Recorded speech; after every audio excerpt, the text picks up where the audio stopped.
What's up, everybody? I'm Damon Hatfield. I'm here with Brian Altano and Marty Sleva. Hello. And the three of us have played Far Cry 5. We have completed Far Cry 5, and we're going to spoil it all right now here for you. So presumably, if you're here, you have also played through Far Cry 5 and have finished the game, or you don't mind having the story spoiled for you, because that is what's going to happen. Please don't get mad at us. Right now. Or do. So, all right, Far Cry 5. Let's quickly recap what happens here. Yes. This cult project at Eden's Gate has taken over a fictional county in Montana, and you are a sheriff's deputy, part of a team sent in there to arrest the cult leader, Joseph Seed. Things go sideways. You end up being stranded all alone by yourself in Hope County, and there's not really any plot development from that point until the very end. Pretty right? much. I mean, right? I mean, you had three goals. It's to kill his sort of lieutenants. John, siblings. Yeah, John, Jacob, and Faith. Yeah, And I then- think the sort of narrative excuse to keep you locked in there is that a lot of the people in your department are on the take. Yeah. You know, they're part of the cult thing. They're really into that kind of stuff. And also, it's just really fun. It's fun to just hang out in the game. Just to kill stuff. It's just a really good time. So why would you leave? Yeah, so you take out the lieutenant siblings, then you go and confront Joseph, and you have a choice whether to stay and fight him or take your friends and leave. Yeah. And if you take them friends and leave, that's considered a bad ending. And it turns out that you'd been brainwashed at a certain point in the story. Yeah. And you have a trigger song that when you hear Only this one you? specific Yeah. song, you go into kill mode and kill everyone around you. And it just so happens while you're driving out of town, that song just happens to come on the radio. I feel like that makes sense because I bet the Seeds have control of the the radio. radios. But Okay, well, that's how I that's feel when I actually- hear Lou Vega's Mambo Number 5. Yeah. I get the same That's my thing. karaoke jam, I get everybody. red and I just want to murder. Yeah. Yeah. I think that's plausible, right? I mean, that they would have control of a local disc jockey. Yeah, sure. Yeah. Like, of all the things that they took over in the entire county, like, they've got an armada of helicopters and, like, guns. I think getting one guy in there with, like, Serato is believable. One member of the Resistance was trying to start a pirate radio station. That's Did you do true. the side quest where you find the records? Yes, I did. Yeah. So that he's is the bad ending. Yeah. So you kill all your friends. Presumably, yeah, you go, because every time you've heard that song before, you go into a fit of rage Right. and you end up murdering everything you can. And then the good ending is if you choose to resist Joseph, you have a very silly boss fight where you have to use the power of friendship to defeat Joseph. And you do, but before you can arrest him, I mean, right? It's very true. Before you can arrest him, you find out his plan all along was to set off a nuclear bomb. Yeah. Several. Well, Yeah. a bunch of them go off. More than one, multiple nuclear bombs. Yeah. And before you can make it to the bunker, safe haven of the bunker, you end up being like your getaway truck ends up being like bowled over by the blast. Yeah, a tree. I think a big flaming tree smashes it, and presumably all of your friends die. Yeah. And you wake up and you've been dragged into the cellar By Joseph. By Joseph, and Dutch is dead. Yeah. Dutch, the guy who originally found you in the beginning and Yeah. sort of set you off on your quest. And it's just you and Joseph. It's you and the bad guy locked in the bunker while Montana above you is burning. Yeah. It's very like John Goodman Cloverfield scenario. And he's very much like, I told you this would all happen. He's Yeah, like, like- I told you this would end by your hand. I told you the government would burn, and I told you So- we'd start anew. To be clear, the blast that set off all of those were man-made, right? That wasn't a rapture. I do not Wow. think. I mean, there are some theories that's that an was a interesting biblical way. rapture. I want to throw a an wrinkle interesting way to into the think of it. Spoilercast. What I got from that was that there was sort of a potential of a kind of like God smiting rapture, which provides the opportunity to say that the cult members were right because they were prepping for this apocalyptic scenario eventually happening, which did come into fruition. That's my take. Wow. Maybe I'm crazy. Yeah. Maybe I'm crazy. That's not how I interpreted it. I assumed that Joseph's plan all along was to plant these bombs. And actually, when you think of it that way, I liked to think that the siblings were just distracting me. Yes. While Joseph could set up his bomb. And there was no shortage of biblical allegory in the game. It's all the 7 steps of the Revelation, and you had the 4 horsemen in terms of the seeds and Sheriff Whitehorse, and sort of every step of the way. And then the sound of trumpets at Armageddon is the sound of the air, like the sirens as you're in the bunker. Right, and the fact that the final boss fight happens in front of a church, and that there's religious iconography all over the game in the forms of crosses and Bibles and such. Tattoos. Yeah. I had a weird thing happen when I finished the game and then went back into it to start again. again. Did you guys do this? Well, I you get that wanted title to check. screen. I wanted to check and see if you could, and yeah, it just resets. Yeah. So You could finish, outposts, finish side quests. Yeah. So you just couldn't go fight the main bosses again. They're gone. They're gone. But I spawned at the top of like a very tall like lookout tower. And so maybe again, I'm crazy, but I was like, was there like a flood? And I went up here to be safe. Like it felt like a weird place to start me there because I didn't end there. Yeah. But it was just like, well, you're back up here above the rapture. Yeah. So I don't know. I mean, like part of me was kind of like, I walked away being like, oh, the cult was right. Yeah. Like they're right because they're like God did smite Montana. Yeah. And destroys, scorch the earth or whatever it was. Well, regardless of whether it was Joseph planting the bombs or if it was an actual rapture, I like the ending. I like the sad ending. Sure. Most stories have happy endings. Yeah. So the rare sad ending I usually end up liking, like Seven, the movie Seven. Yep. John Carpenter's The Thing. I like these movies that don't, end in a good things place. don't get like tied up and put like in a nice little box. Yeah. Well, in 7 they get put in a nice little box. Yeah. One thing got put in a nice little It's box. the ultimate Christmas film. It's about getting presents. Yeah, exactly. No, it's and I think that's like part of the freedom and the liberty that Far Cry as a franchise has is that other video game franchises that have a story that has to sort of stretch across multiple iterations and sequels have to sort of kind of stick with a happy ending a lot because they're like, well, these guys will return in 2019 for the adventures of blah, blah, blah. This game was kind of like, well, I don't know, 2 years from now, maybe we'll do a game in Australia. So who cares about these people? Yeah. Like they could end on a sour note. They could end on a sad note. And I appreciated the hell out of that because you don't really see that in AAA games. Hardly ever. Yeah, hardly ever. So what did you like to dial it back a little bit? What did you guys think of John, Jacob, and Faith? Well, so first of all, just mechanically, I like that system. It's just so video gamey. Yeah, right? totally. There are 3 areas of the map. Each is run by a boss that you have to take down before you get to the final boss, and you can tackle them in any order you like. Yeah, I thought that was all right. I like the fact, like I was talking to Max, our coworker who's playing it, and he hasn't finished any yet, but each one is at like 2/3. Yeah. Oh, that's he cool. like keeps ping-ponging back and forth, which I think is really cool that the game is open to that. The game sort of prompts you to go south. You totally don't have to. Yeah. Like you can go in any order, and the way the sort of the open world and the progression system work in this one is that you're constantly doing things that are getting you perk points, and so you're constantly moving forward as a character and building up in whatever way you want to, which I think is really cool. Yeah. And it's sort of like a really interesting step forward for the game. Yeah, I think all of them had a really kind of occasionally intrusive way of like forcing you to get dragged into the story. Sometimes literally in the middle of a mission or in the middle of something, something would happen where you'd anger a character enough or like alert a character enough where they'd sort of be like, story time. You were being hunted. Yeah. And you'd get grabbed and pulled in, or with like the bliss, the sort of like, I don't know, like toxic marijuana in the game, whatever you want to call that. Those weird fields, poppy fields. Yeah.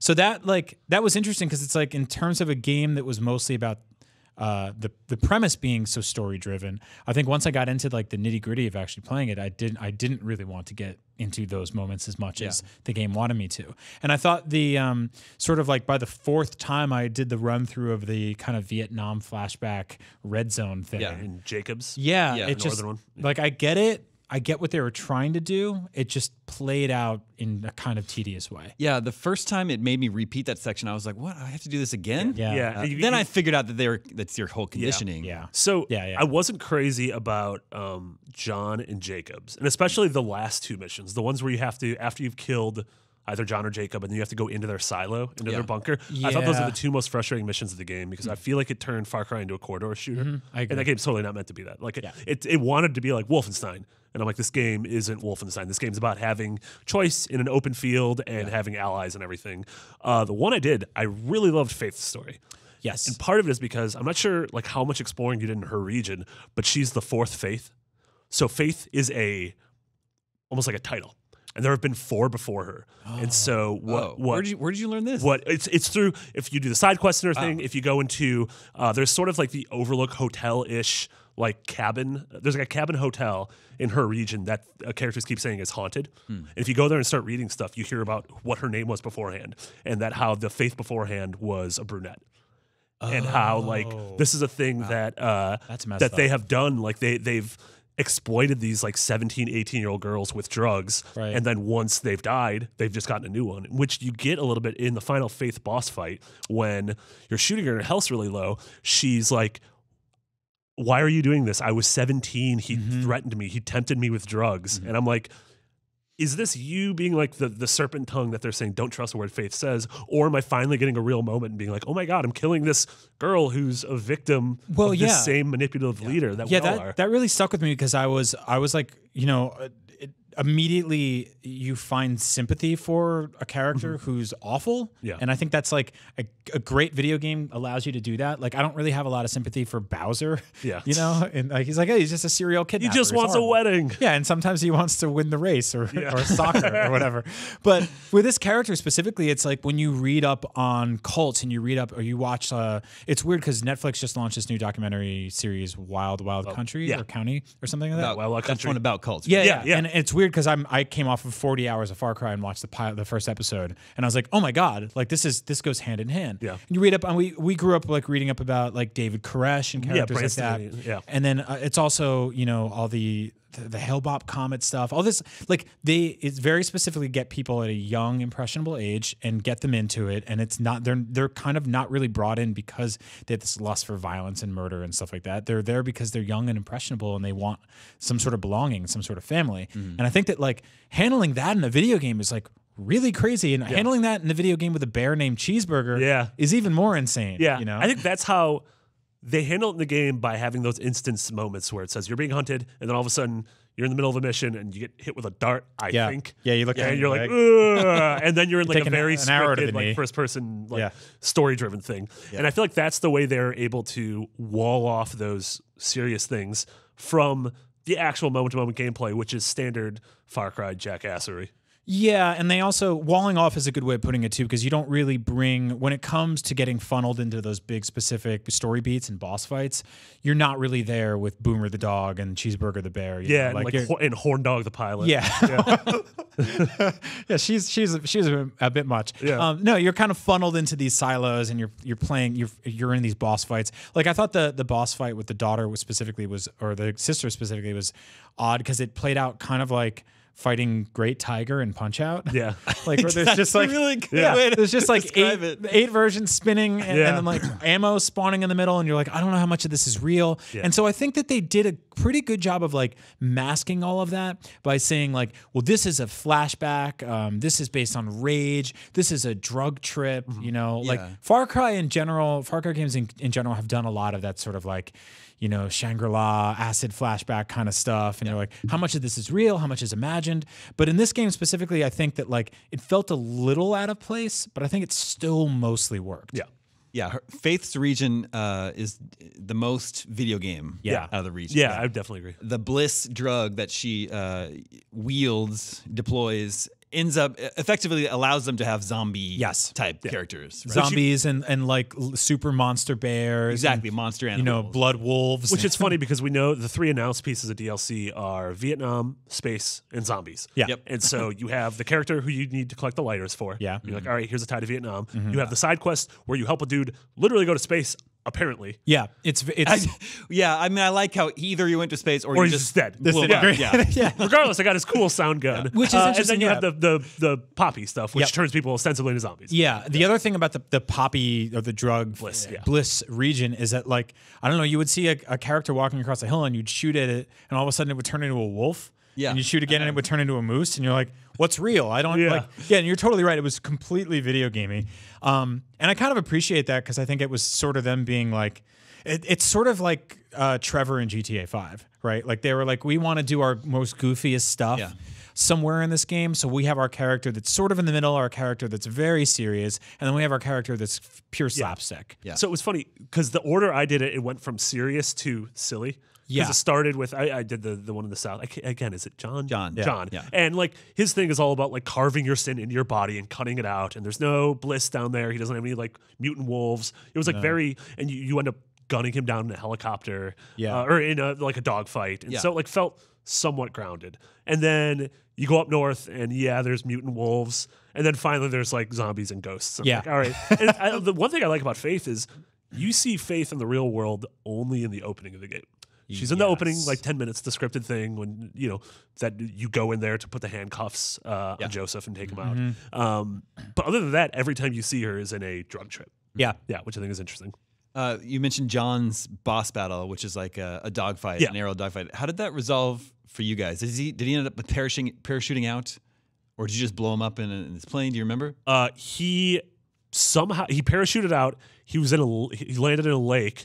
And then I jumped out, landed to the side of the lake, and just shot him down the lake. Yeah. I had a weird thing happen with that where I died in the middle of it, and it kept spawning me like half a second away from the gun, the plane that was chasing me. So I just kept getting shot out of the sky. So I had to load from the save point, and then immediately just like vertically crash, parachute out, get on the ground and hide, and then he landed and I just killed him. I blew him up with a rocket launcher. I love how we all have completely different stories. For me, he parachutes out of his plane and I was flying a propeller plane, so I just flew through him.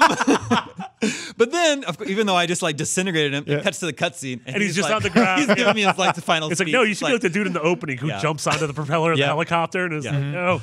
Yeah, it's I think like a really interesting thing about this game is sort of the world that's built inside it, and all of the individual characteristics of all the preppers and all the people. Like raiding the prepper stashes was really fascinating to me because there's some fun puzzles. The puzzles are really good. Zach Ryan here at IGN said they kind of felt like shrines in Breath of the Wild, and I'm like, that's pretty on point. But that each one of them had like a weird story. Like you go into the haunted house. Did you guys do that one? Yeah. So sure. There's a character that built like a haunted house. Don't spoil it though. Yeah. Well, I was kidding. And so as you go through, like, like animatronic bears pop out, and they're just like different versions of the things they have in the game. And you get deeper and deeper, and you're like, oh, there's some like weird used clothes and some blood here. And you like go up above the haunted house to his attic, and there's just like dead teenagers and blood everywhere. And he like you listen to his answering machine, and he's just maniacally laughing, and you're like, oh. He built a haunted house, but also he built a trap to kill teenagers. And I'm like, that's incredibly deranged. And it's like, that's a totally missable side quest, right? It's just one of the prepper stashes. But each character in this game, I think, has a reason for being sort of like, this is who I am. This is who I was once these people kicked in. Yeah. And this is I'm just an insane person forever. So I agree that John's probably the weakest of the three siblings. Yeah. But I ended up kind of liking Jacob's story by the end of it. I like that he wasn't a crazed cult believer. Yeah. He kind of just like, it was just his excuse to be a violent and his backstory bastard. He served in the army, and him and his fellow soldier were behind enemy lines, and they had to walk for like days and days. And he was like, well, there's only one way I can survive, and he killed his friend and just ate him. He's like, well, at that point I realized I kind of like this. So I'm like, okay, that's, you don't care about this God stuff at all. You just want an excuse, like you said, to do this. Yeah, and I think that like helps. I mean, again, you don't feel sympathetic for people that monstrous, but also it humanizes their angle and their relationship with the cult and with the rest of the world that you're in.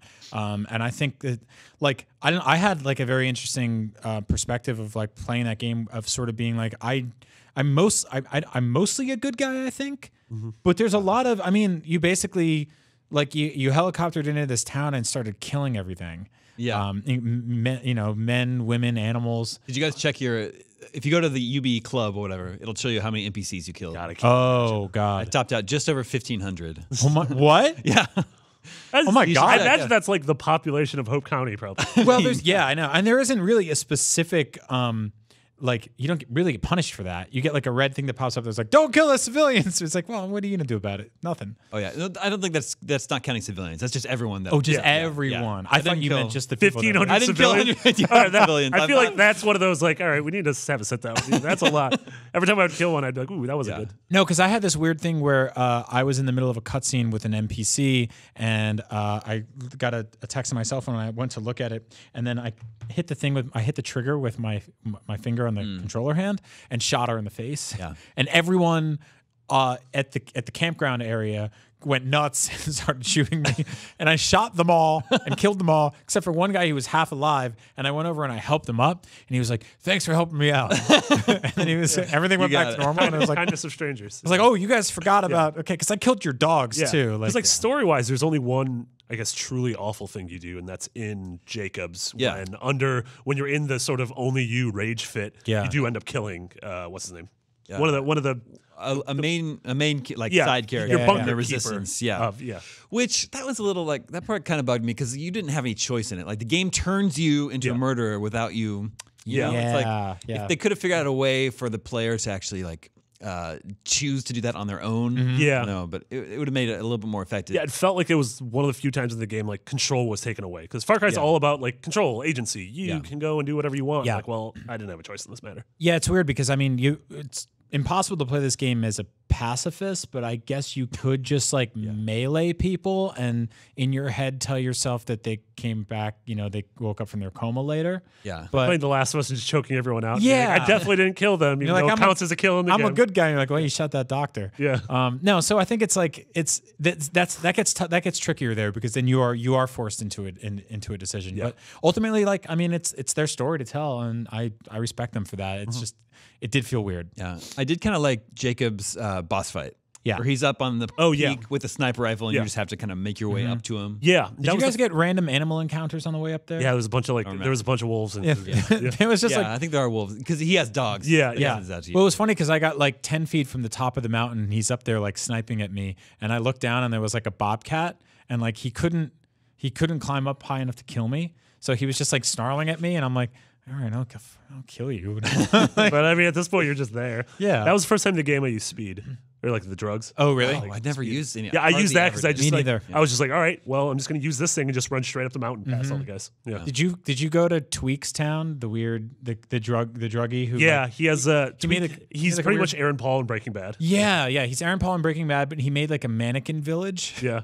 And it's just like he teaches you how to use all the drugs. Yeah, and you go through like obstacle courses. You have to do a thing where like you have to punch a bunch of pigs and then kick a bunch of zombies into a fire pit, and it gives you more good drugs. Yeah, you have to chase down pigs and beat them to death. And he lives in this town by himself where he basically just puts mannequins up everywhere, and a lot of them are in weird sexual positions. Yeah, and he's like, "Welcome to my mannequin town. I make meth." And you're like, "All right, dude, I gotta leave." Well, you have to beat. So there's a part where you take one of the drugs, and it's like I think it's like a speed-based artillery range. You're shooting a bunch of the mannequins, and then the last thing you have to do is with a baseball bat, you have to run down 2 pigs and beat them to death. And afterwards, he's like, "Don't feel bad about the pigs. They had it coming. They know why."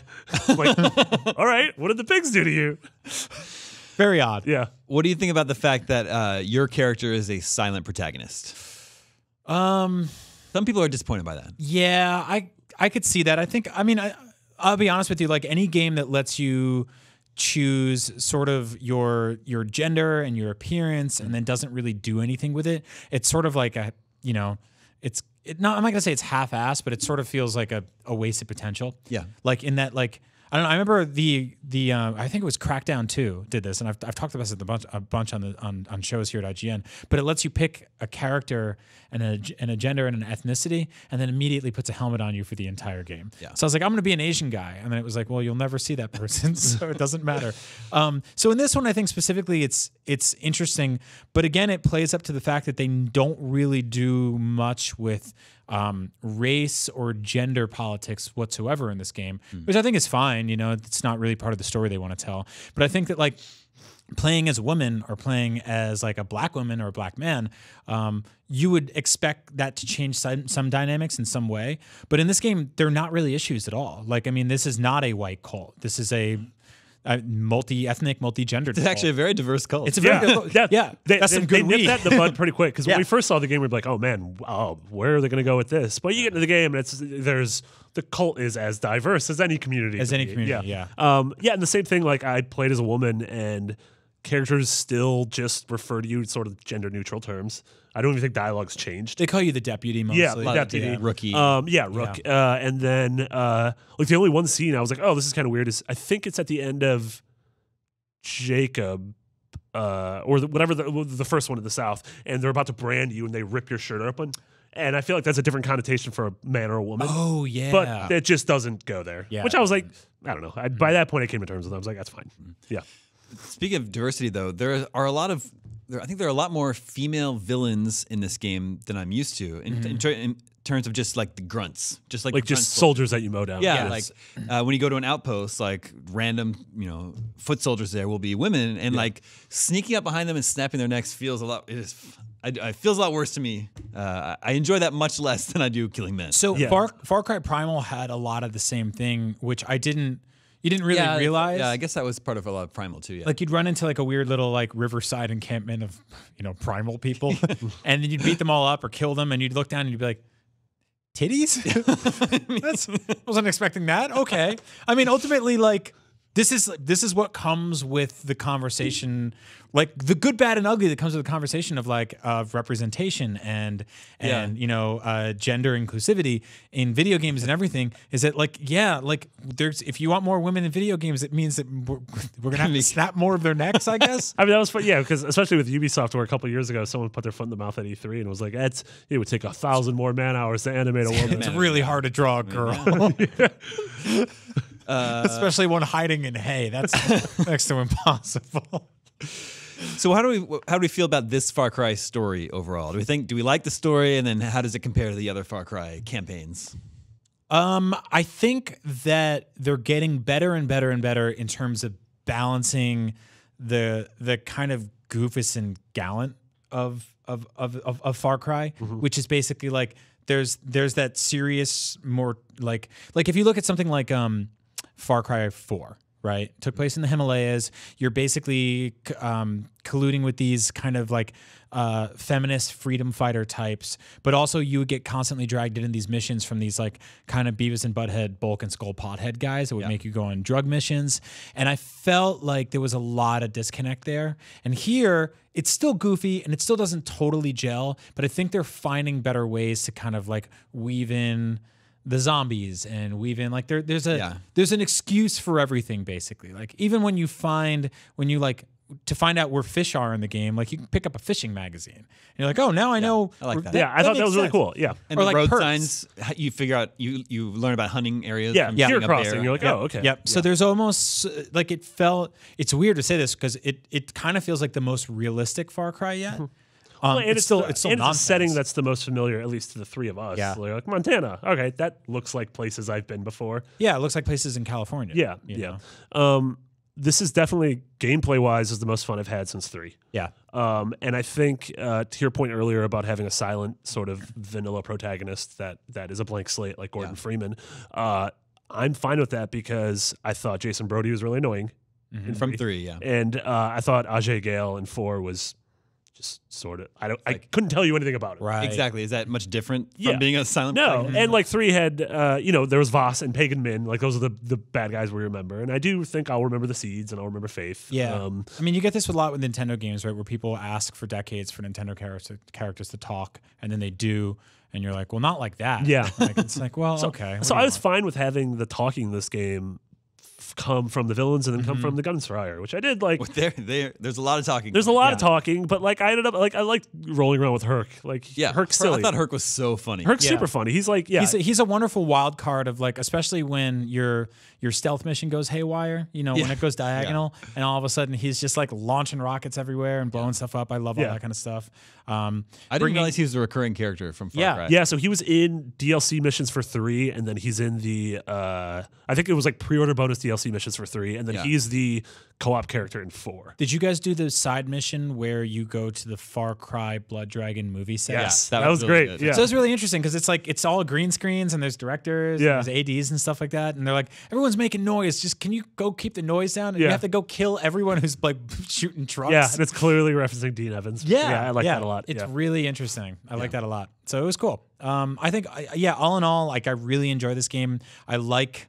I wish it. I don't know. I keep saying like I wish it stuck to its tonally serious stuff more, but I also love it for being so goofy. Yeah. So I don't know. I guess I'm torn like every Far Cry fan is. Like I appreciate that it got more violent and more sinister and more mature, but I also love that there's a bear. Yeah, and I also love that you can have a perk where you automatically spawn above a base, hang glide into it, and then send Cheeseburger and Horny Helicopter Pilot in there. And Side note: when you unlock the airdropping perk and you have Horny Pilot, if you are not paying attention, you will spawn directly into her helicopter blades like 9 out of 10 times.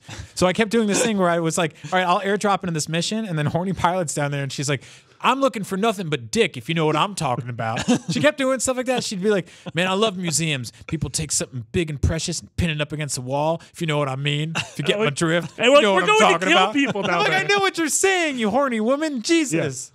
But yeah, just be careful with that because you'll land on her blades and explode, and she'll probably be into it. Yeah, I think the Far Cry games are getting sillier. Yeah. When I think back, I'll have to revisit Far Cry 3 when they release the HD version this summer. Yeah. But in my mind, it's definitely more serious. Yeah, totally. Yeah. It's playing it a bit more serious. You being a college kid that needs to rescue your friend. Yeah. I think what happens Fantasy here is Island. you have so many interesting and chaotic dynamic systems at play that a lot of the comedy comes from them all clashing in unison. Like I did a Let's Play with Chloe where we just walked down the road. And we're like, let's see what happens walking down the road. And it's like, well, a truck comes by and it's a bad truck, so you should shoot the bad truck. But all of a sudden, like the guy gets out of the bad truck, he's on fire, and 2 NPCs come in to like shoot him, but like a wolf jumps out of the woods. And now there's fire everywhere, the wolf's on fire, and helicopters are pissed at you, and you have to shoot one down. So now all of these systems at play are happening at the same time. And I think all of that creates, to me, what was some of the funniest video game moments I played in a very long time. And none of those are scripted per se. Yeah. So like while a lot of that is serious, when the chaos ensues, it's just slapstick. Yeah, especially That's if you're great. playing in co-op too. Yeah. Yeah. Well, that's our thoughts on the campaign and all the secret moments from Far Cry 5, a game that we all enjoy quite a bit. Yes. In my mind, I can reconcile the silliness of it with the serious story it wants to tell. Yeah, the quicker I came to terms with that, the more fun I was having. Yeah. So, Totally agree. Yeah. Anyway, a bunch of us at IGN will keep playing the game. Definitely share your thoughts and your discussions about the ending in the comments below. And for more, stay tuned, IGN.